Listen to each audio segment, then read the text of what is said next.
नमस्कार, आदाब, सत श्री अकाल। मेरा नाम अखिलेश और मैं आप सभी का स्वागत करता हूँ आज की नई कहानी मेरी ज़ुबानी पे। यूँ तो मैंने बहुत सारी कहानियाँ सुनाई दोस्तों, सो उन कहानियों को भी थोड़ा गौर गौर कीजिएगा।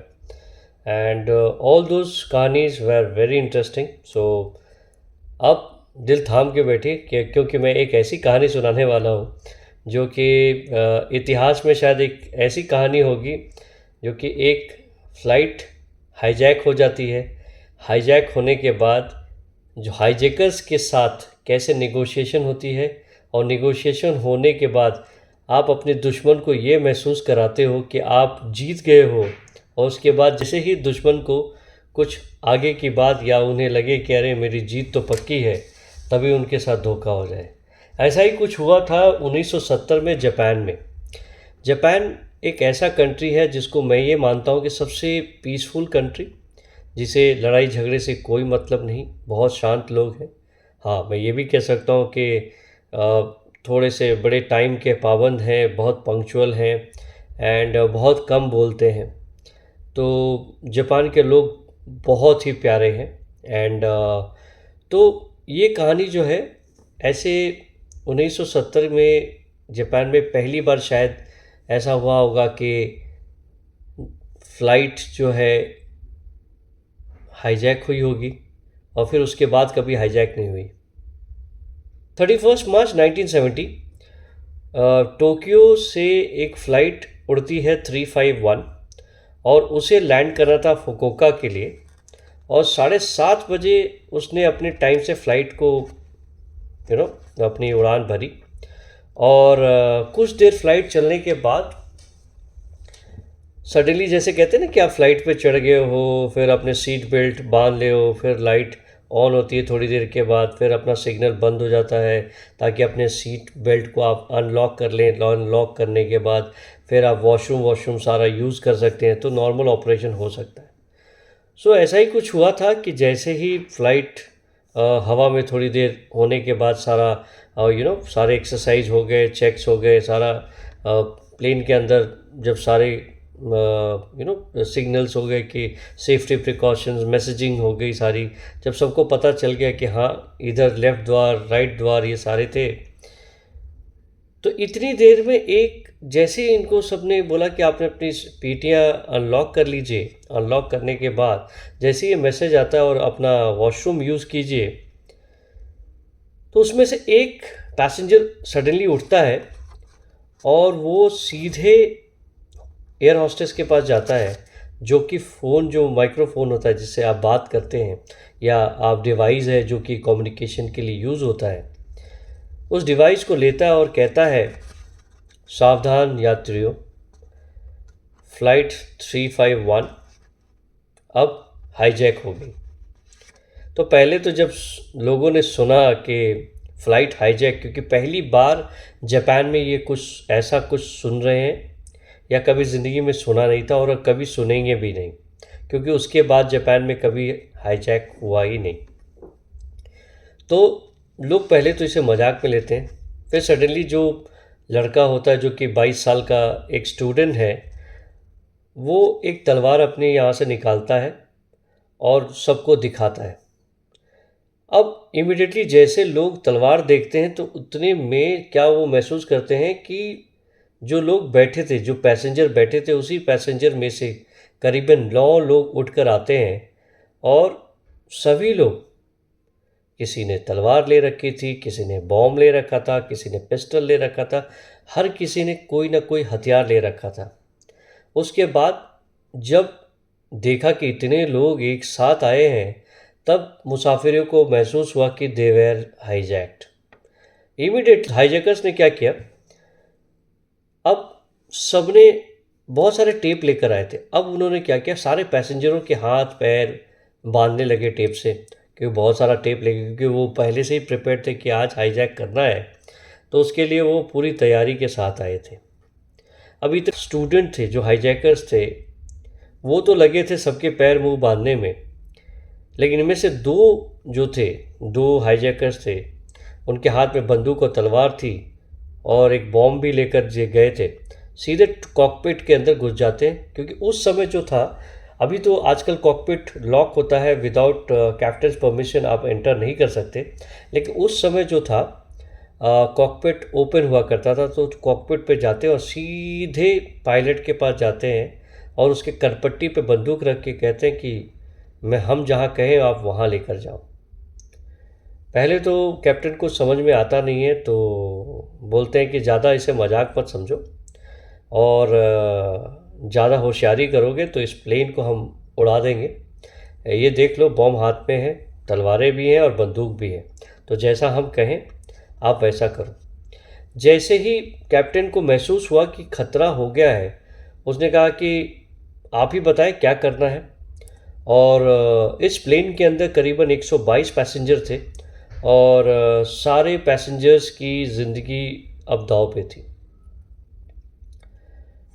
तो ये जो स्टूडेंट थे वहाँ के टोक्यो यूनिवर्सिटी और क्योटो यूनिवर्सिटी के थे, और विश्वास कीजिए उस समय लोगों को समझ में नहीं आया, लेकिन जब हाईजैक हुआ उनको ये मालूम था कि इसमें कुछ very very important dignitaries travel कर रहे हैं, जैसे कि पेप्सिको के बहुत हाई ऑफिशियल थे, एक एक जापान की बहुत फेमस गिटारिस्ट थी, और इतने में एक रोमन कैथलिक प्रिस्ट भी थे जो बहुत नामी गिरामी थे, और उस 122 पैसेंजर के अंदर वो भी थे।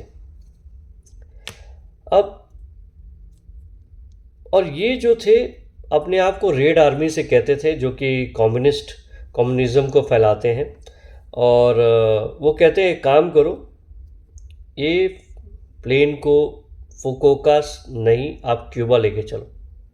जैसे ये बात सुनता है पायलट, कहता है भाई हमारे प्लेन जो है ये डोमेस्टिक फ़्लाइट है, और इतनी बड़ी भी नहीं है और इतनी फ्यूल भी नहीं है कि मैं इसे क्यूबा ले जा सकूं, और यदि मैं ये कोशिश करता हूं तो हम क्या कर सकते हैं, हम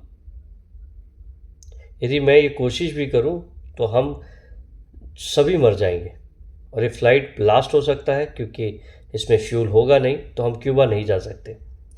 अब जैसे ये बात कैप्टन ने उन्हें समझाई, और उन्हें भी लगा कि हाँ, तो ये हो नहीं सकता। और आप जानना भी चाहोगे कि ये क्यूबा क्यों जाना चाहते थे। तो क्यूबा में फेड्रो कास्ट्रो की सरकार थी, जो कि कम्युनिज़्म को फेवर करते थे, वो भी कम्युनिस्ट को ज़्यादा करते थे, तो इन्हें लगा कि ये भी फेवर करते हैं, ये भी रेड आर्मी से हैं, तो वहाँ इन्हें सपोर्ट मिलेगा। लेकिन यहाँ तो कैप्टन ने एक बात फंसा दी, क्योंकि फ्यूल हो नहीं सकता तो इसलिए हम जा नहीं सकते, तो फ्यूल लेने के लिए हमें फुकुओका उतरना पड़ेगा।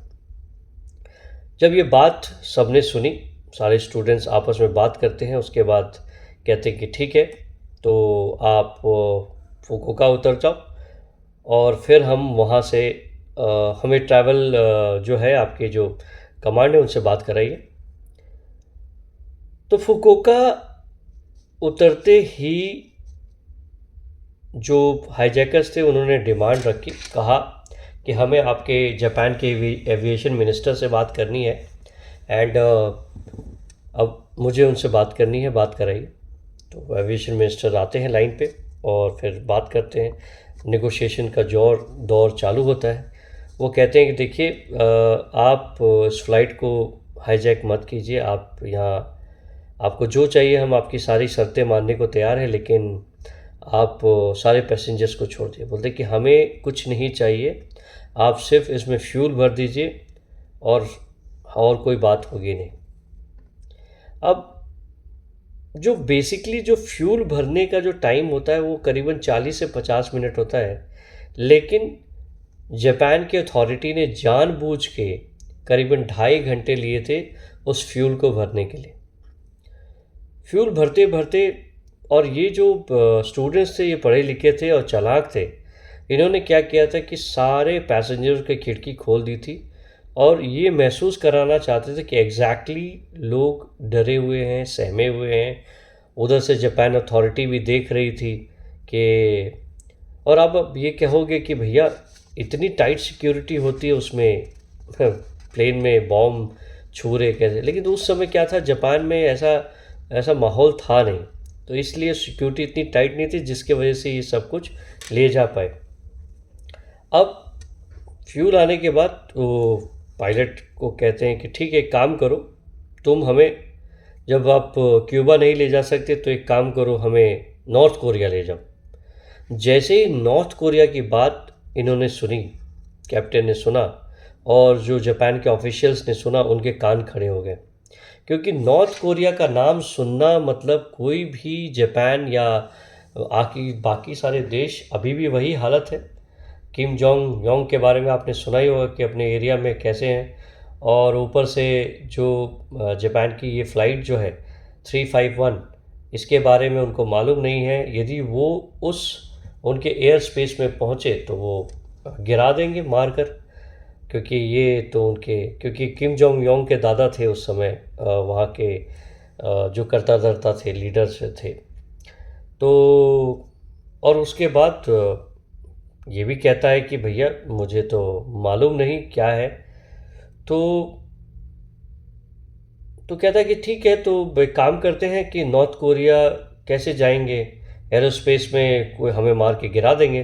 बोला तुम चिंता मत करो, तुम वहीं ले चलो, पिंगयोंग पिंगयोंग नॉर्थ कोरिया में जो एयरपोर्ट है वहाँ चलेंगे, उस शहर में। तो नॉर्थ कोरिया के एयरपोर्ट पे हमको जाना है, पिंगयोंग शहर। तो हाईजैकर्स कहते हैं कि हमें ठीक है, क्यूबा में नहीं चलते, हम नॉर्थ कोरिया पिंगयोंग शहर जाएंगे। अब जैसे ये बात जापान अथॉरिटी को सुनती है, उनके कान खड़े हो जाते हैं। फिर पायलट कहता है कि देखिए, कैसे मैं फ़्लाइट तो उड़ा सकता हूँ लेकिन मुझे रास्ता मालूम नहीं, क्योंकि ट्रैफिक अलाउड नहीं करता, फिर आपके एयर स्पेस में कोई सिग्नल नहीं है, तो हम कैसे करेंगे। तो इसके लिए हमें एक मैप चाहिए होगा। तो इमिडिएटली जापानी अथॉरिटी को ये बात सुन लिया उन्होंने वहाँ से एक मैप भेजा। मैप जो है फ़्लाइट के अंदर आता है और सीधे कैप्टन के पास जाता है। कैप्टन पहले मैप को देखता है, उसे कुछ समझ में आता नहीं है, लेकिन वो मैप को फॉलो करते करते वो नॉर्थ कोरिया पहुंचता है।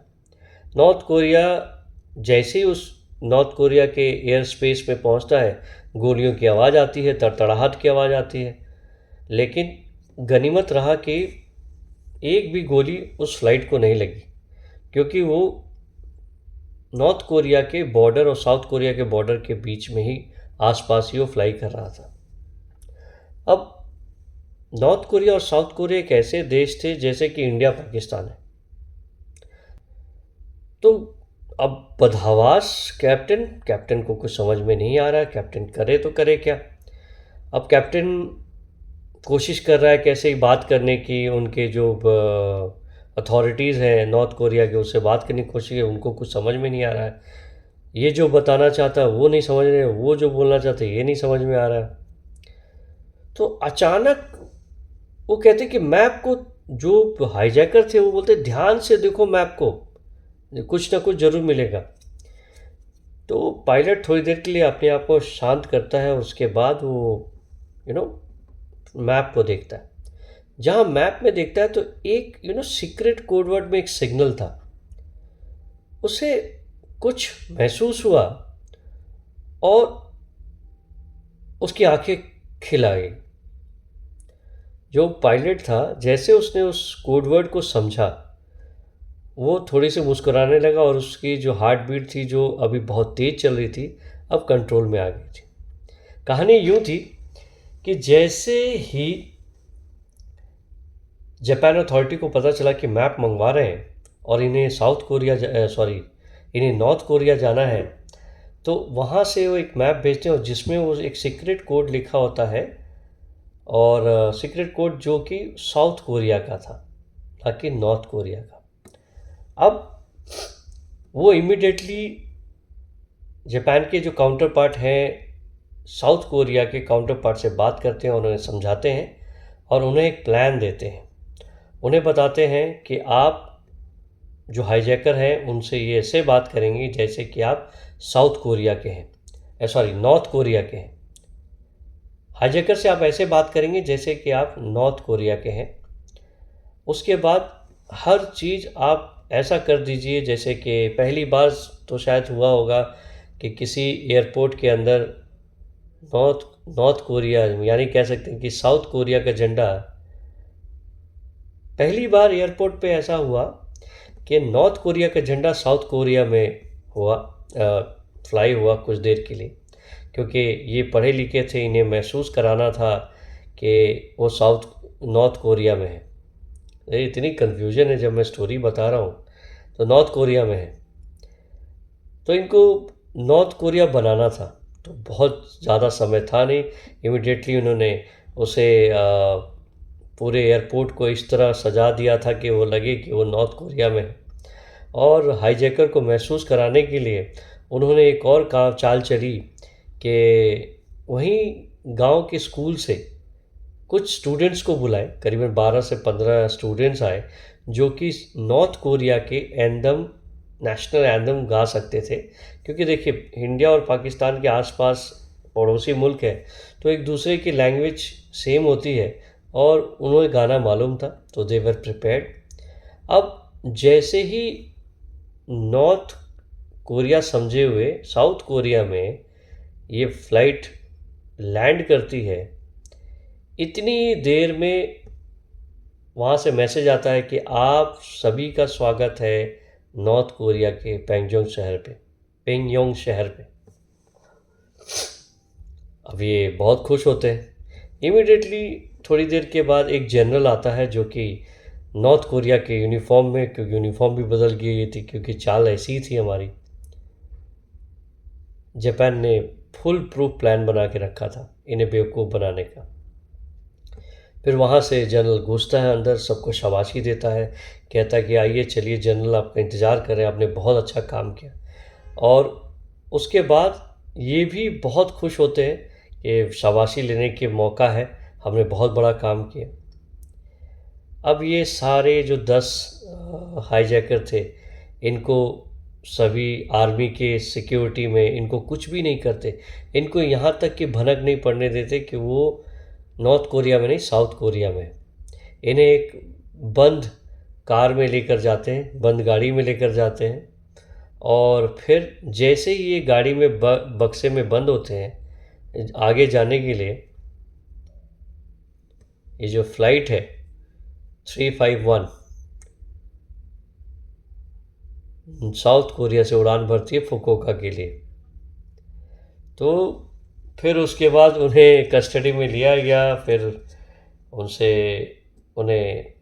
उनको जो भी सज़ा देनी थी देनी पड़ी। पहले तो साउथ कोरिया में उन्हें अरेस्ट किया गया, उसके बाद फिर जापान को हैंडओवर कर दिया गया। उसके बाद जापान अपनी अथॉरिटी के हिसाब से जो भी उन्हें सज़ा देनी थी दी। लेकिन दोस्तों, ये कहानी सुनाने का तात्पर्य ये था कि कभी कभी आदमी सोचता है कि मैं बहुत चालाक हूँ। ये शायद कहानी सुनाने का तात्पर्य ये था कि शायद हिस्ट्री में ये पहली बार हुई होगी, या एक कहानी और मुझे याद आता है पाकिस्तान में ऐसी हुई थी, जिसमें पहली बार इंडिया में पाकिस्तान का झंडा लहराया गया था, और वहाँ भी केस ऐसा ही था। तो कुछ है ऐसी स्टोरी जो सुनने के बाद पहले तो बहुत बुरी लगती है, लेकिन जब इसका अंत सुनते हैं तो हंसी भी आती है कि हमारी हिस्ट्री में क्या क्या छुपा हुआ, कैसे कैसे इंसिडेंट छुपे हुए। तो अच्छा, अभी तक आप मेरे चैनल पे बने हैं तो please do like, share and subscribe. Till then मिलते हैं, सब खैर।